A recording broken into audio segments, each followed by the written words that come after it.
जय माता जी, हर हर महादेव। कैसे हैं आप लोग? उम्मीद है, आई होप, विश्वास है भगवान पर अच्छे होंगे। भगवान मेरे एक परिवार के साथ दूसरे परिवार को भी हर घर में बनाए रखें। मेरी प्रार्थना यही भोलेनाथ से आने वाला हर सावन माह आप सभी लोगों के घर में खुशियाँ लाएँ। इसी सावन से शुरुआत हो जाए, ऐसा आशीर्वाद है सभी लोगों के प्रति। चलिए आज के ज्ञान की बात करते हैं। आज के ज्ञान में एक बार फिर से मैं उपस्थित हूँ एक नए ज्ञान के साथ। मैं अर्चना तिवारी। स्वागत है हमारे चैनल ज्ञान की बात विद अर्चना चिंतामणि। सबसे पहले उम्मीद है और विश्वास है कि जो ये वीडियो देखता होगा अपने घर दिखाएगा। इसलिए कि आप जो बातें अपनी पत्नी से, अपने बहुओं से नहीं कर पाते हैं, उन बातों को, जो बातें अपनी बेटियों से नहीं कर पाते हैं, वो उन बातों को मैं आज बताने वाली हूँ। और ये वीडियो अपनी पत्नी से बेटी को भी ज़रूर सिखाएँ, बहू को सिखाएँ। अगर ज़रूरत नहीं है कि माँ सिर्फ़ माँ है तो नहीं, क्योंकि ज्ञान कभी किसी का हिस्सा नहीं होता, कभी-कभी किसी में भी नहीं होता, कभी माँ में भी नहीं होता, कभी बहू में और बेटी में भी नहीं होता। और ये दुनिया जो है, संसार है, सब माँ और बहन, बेटियों और औरतों से ही चलती है। ऐसा नहीं कि मैं भी एक माँ हूँ, एक बेटी हूँ, एक बहू हूँ। इसलिए मैं इसलिए कह रही हूँ कि औरत से ही ये जगत टिका है, औरत से ही ये जगत का वास है, औरत से ही ये संसार हुआ है और होता रहेगा और नहीं होगा। इसीलिए आशा है कि वीडियो को बहुत अच्छे से आप समझेंगे, पूरा देखेंगे, स्किप करके बिल्कुल ना देखें, ताकि आपको पूरा समझ में आए और ये चीज़ें अपने घर से बताएँ। सबसे पहले मैं ये आपसे बताना चाहती हूँ कि मेरा एक मोटिवेशन है कि आपके घर में होने वाली हर समस्या, आपके बच्चे के साथ, आपके साथ, आपकी ज़िंदगी के साथ, आपके सपने के साथ जो आती है, उन सारी चीज़ों के बारे में मैं चर्चा करूँ, जिससे आप मोटिवेट हो पाएँ, जिससे आपकी कमियाँ दूर हो जाएँ, आप अपने घर में ही अपनी कमियों को सुधार पाएँ। अगर ये सोच मैं इतना दूर रह के रख सकती हूँ, तो आपसे भी उम्मीद है मुझे कि मेरे चैनल को लाइक कर लें, सब्सक्राइब कर लें और उन हर एक तक पहुँचाएँ, जिसको इस बात की ज़रूरत है। लगभग भारत में कोई ऐसा कोना नहीं होगा कि जिसमें 1-2 घर के बाद या 1 घर के बाद ये समस्या ना हो। बड़ी उम्मीद और आशा के साथ ये वीडियो मैं पूरी जानकारी के साथ लेके आई हूँ। इसीलिए आपको कहीं और सर्च करने की ज़रूरत नहीं है, पूरा देखें, स्किप करके बिल्कुल ना देखें। उम्मीद है आपको पसंद आएगा तभी चैनल को सब्सक्राइब करेंगे। लेकिन अपने घर में बहू-बेटियों को ज़रूर ये बातें बताएँ। सबसे पहली बात कि औरत है क्या? औरत जननी है, लक्ष्मी है, जगरूपा है, आपकी बहन है। औरत ही चाहे तो माँ-पिता भी बन सकती है, भाई बन सकती है, बहन बन सकती है, पत्नी बन सकती है, किसी की बेटी बन सकती है। औरत चाहे तो किसी की हस्ती को इतना ऊपर ले जाए कि दुनिया में कोई ऐसा नहीं है कि किसी का सर झुका दे। लेकिन अगर औरत चाहे तो 1 मिनट में कुछ अपनी गलतियों को करने के कारण किसी भी पुरुष को या किसी परिवार वालों को इज्जत से, धन से, बात से, जिगर से, आत्मविश्वास से और उसकी कई पीढ़ियों से नाश कर दें यानी बर्बाद कर दें। औरत वो जननी है, इसीलिए इसमें सिर्फ़ औरत का ही हाथ नहीं, कुछ कर्म का भी हाथ होता है। इसीलिए मैं बोल रही हूँ कि ये वीडियो ज़रूर अपने घर बहन-बेटियों को भी दिखाएँ, क्योंकि कुछ आज भी समाज में ऐसे वीडियो आपको दिखने के लिए मिलते हैं कि जो आप सिर्फ़ सिंगल ही देखते हैं और वो भी अपने परिवार के ही किसी सदस्य को देखने के बाद बंद कर देते हैं। तो मेरा सोचना ये है कि आप खुशी से अपने मोबाइल को चलाते हैं तो रिचार्ज करने का फ़ायदा उठाएँ। अपने कमाई का जो ज़रिया आप इसमें मोबाइल में लगाते हैं, उसमें कुछ ऐसा फ़ायदा उठाएँ जिससे आपको पूरे परिवार के साथ देखने का फ़ायदा मिले और पूरे परिवार के साथ समझने का फ़ायदा मिले। आपके जीवन की एक कड़ी ऐसी मज़बूत हो जाए कि जिससे आप जुड़कर बुढ़ापे तक और मृत्यु तक आनंदित रहें। मेरा पूरा विश्वास है कि आप ऐसा ज़रूर करेंगे। चलिए सबसे पहले बात करते हैं औरतों पे। कुछ औरतें ऐसी हैं जो लगभग जितनी औरतें हैं सबको एक उम्र में परेशानियाँ आती हैं, दुःख आती हैं, तकलीफ़ें आती हैं, अपना भी कोई नहीं रहता, कोई समझने वाला नहीं रहता। काफ़ी परेशानियाँ आने के बाद भी आपको कोई नहीं समझता, आप परेशान हो जाती हैं। अपने ही घर में रहकर पराया बनी रहती हैं। शादी से पहले माँ-बाप के घर में ये बोला जाता है बचपन से बड़ी हुईं, पढ़ी-लिखी, हर बात से संस्कार में भी कहीं दबाई गईं, संस्कार से आगे भी उनको मजबूरियाँ दिखाई गई, जहाँ ज़रूरतें थीं वहाँ 8 की जगह 5 ही दिया गया। इस तरह से करके उनके सहूलियत में बहुत कम ऐसी बेटियाँ होंगी कि जिसके साथ चाहे अच्छे घर की हों, चाहे ऐसे घर की हों कि जिसके घर आर्थिक तंगी रही हो, उनके घर की हों, लेकिन बेटियाँ हमेशा एडजस्ट करना जानती हैं। वो शुद्ध संस्कार वाली होती हैं, तो इसलिए होती हैं क्योंकि उनके माँ-बाप ऐसे ही होते हैं, उनका परिवार ऐसा होता है। कुछ तो दुर्भाग्य के कारण आपके कर्मों के कारण तो कुछ गलतियाँ कर देती हैं, जिससे आपके परिवार का हनन होता है। लेकिन ऐसा नहीं सोचना चाहिए, जो हो गया वो हो गया। लेकिन अब से अगर ये वीडियो कोई देख रहा है, तो पूरी उम्मीद है कि आज के बाद कोई बहू, बेटी ये गलती तो निश्चित नहीं कर रही है। जो उसके परेशानी का सामना बन रहा है, उसका साहस से सामना करेगी कैसे? तो चलिए इसको उपाय को जानते हैं। सबसे पहले मैंने बताया कि परेशानियाँ आती ही आती हैं, क्योंकि जब आप किसी पेड़ को लगाते हैं किसी अनजान जगह पे, जहाँ वो पेड़ है ही नहीं, एक जगह से उखाड़ कर दूसरे जगह ही किसी वृक्ष को लगाया जाता है। उसी तरह बेटियाँ होती हैं, एक जगह से दूसरे जगह ले जाया जाता है।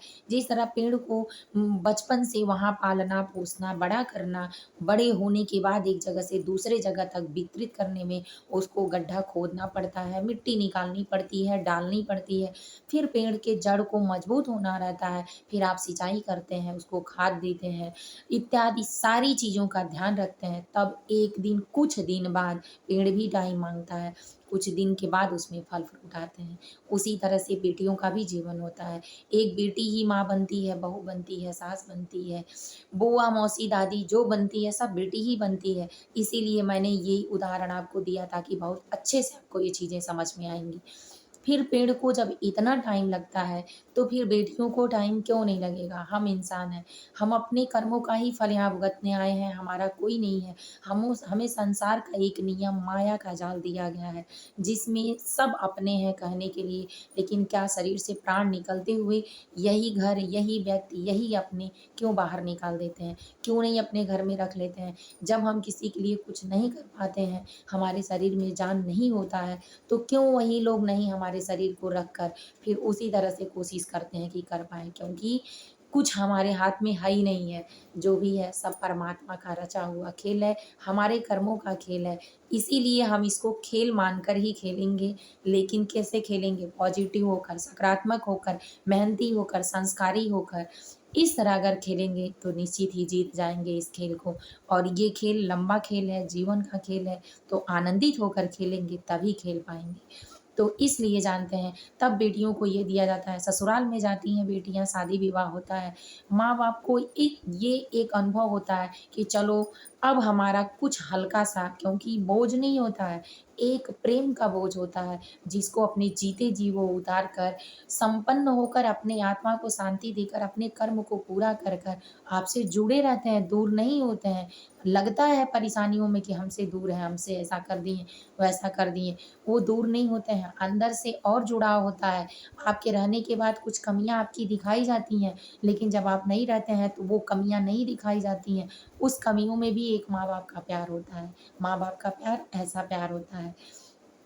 इसीलिए ये वीडियो आपको रुला ना दे, दिल मजबूत करके देखें और आखिरी तक देखें, ताकि आपको पूरा समझ में आए। और ये वीडियो सिर्फ़ औरतों को ही नहीं मोटिवेट करेगा, पुरुषों को भी करेगा, एक पिता को भी करेगा और एक ससुर को भी करेगा। उम्मीद है कि ये सारी बातें सुनने के बाद आपके अंदर एक बदलाव ज़रूर होगा कि जो आपके साथ होगा, उसको आप प्यार दिए बिना नहीं छोड़ सकते हैं। मेरा पूरा उम्मीद है, तो ज़रूर वीडियो पे पूरा फ़ोकस करें और पूरा स्किप करके बिल्कुल मत देखें, पूरा देखें।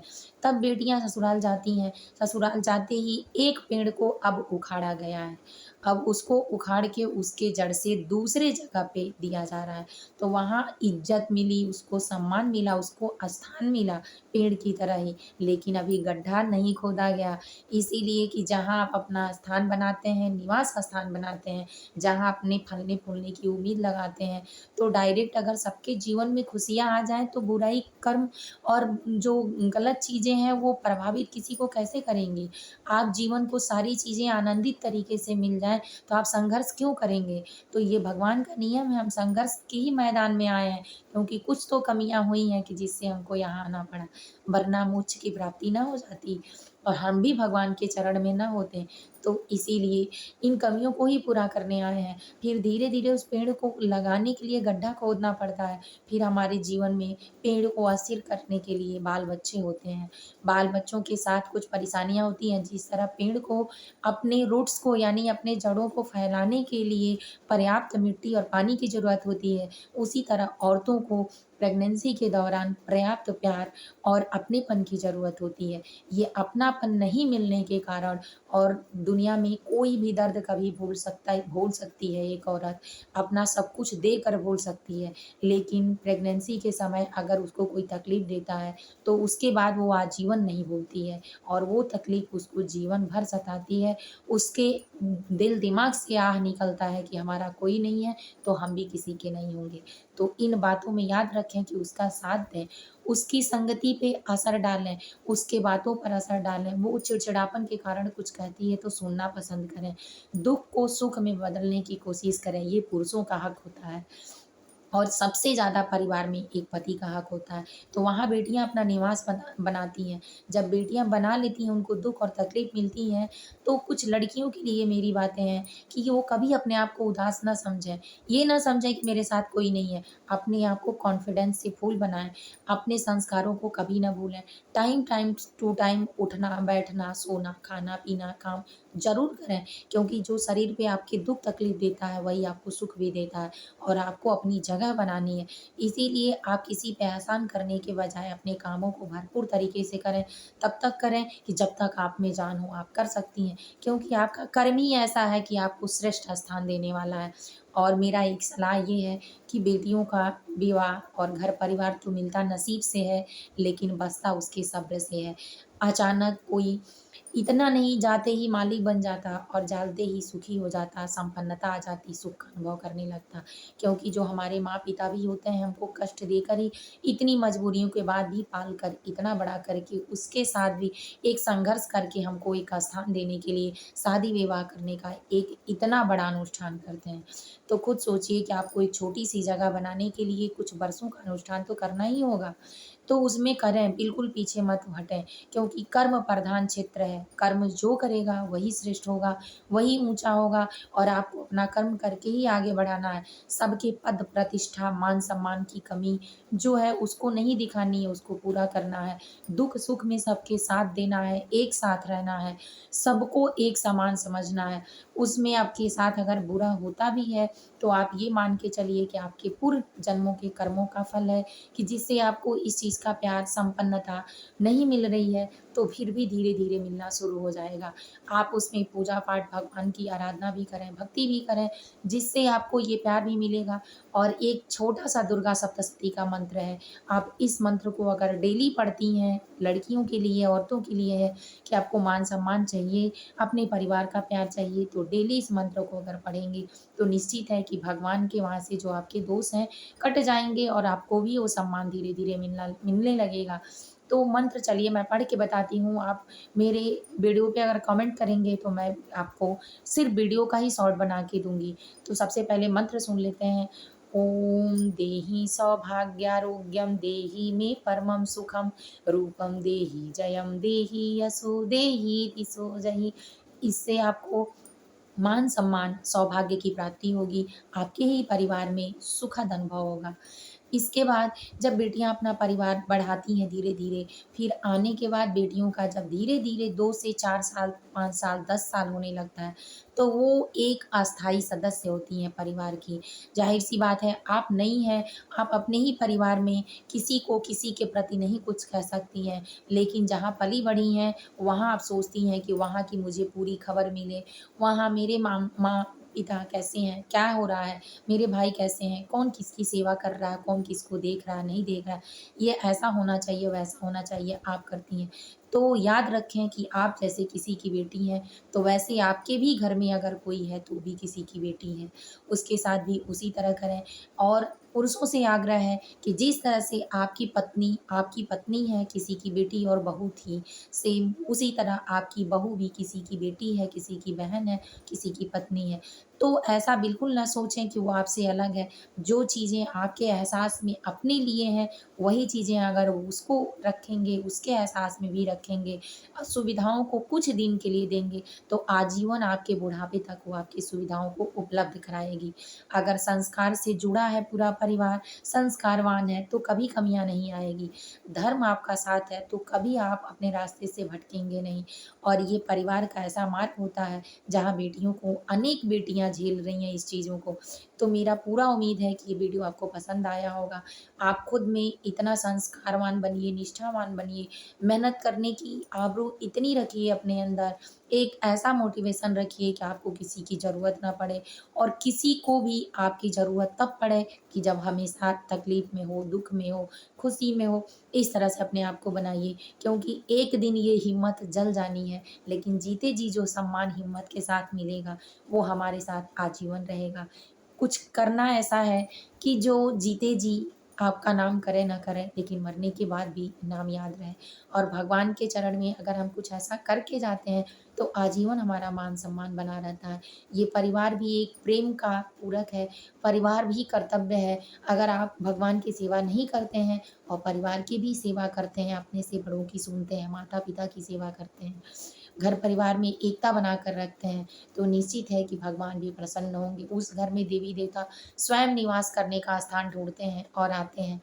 इसीलिए बहुओं से आग्रह है कि कभी अपने माता-पिता के प्रति, सास-ससुर के प्रति जो भी नियम अपनी रखती हैं, अपनी खड़ी ऊर्जा के साथ करें, उनके बातों में बिल्कुल ना आएँ। लेकिन अगर आप उनसे परेशान होती हैं, तो उनके लिए कोई ऐसा गलत रास्ता ना चुनें, जिससे उनको दुःख तकलीफ़ इतनी हो कि आपको जीने ना दें। इसीलिए अगर आप सही मार्ग पे हैं और आपके साथ वो अभी विचारी हैं, नहीं सही करते हैं, तो जो शास्त्र में बेटे और बहू और बच्चों के लिए बनाया गया है दंड, वही दंड माता-पिता के लिए भी बनाया गया है। जीते जी भी उनका नर्क आप देख सकते हैं। तो उम्मीद है वीडियो आपको पूरा पसंद आया होगा। चैनल को लाइक कर लीजिए, सब्सक्राइब कर लीजिए, बिल्कुल ना भूलिए और एक अगले ज्ञान के साथ फिर मिलेंगे।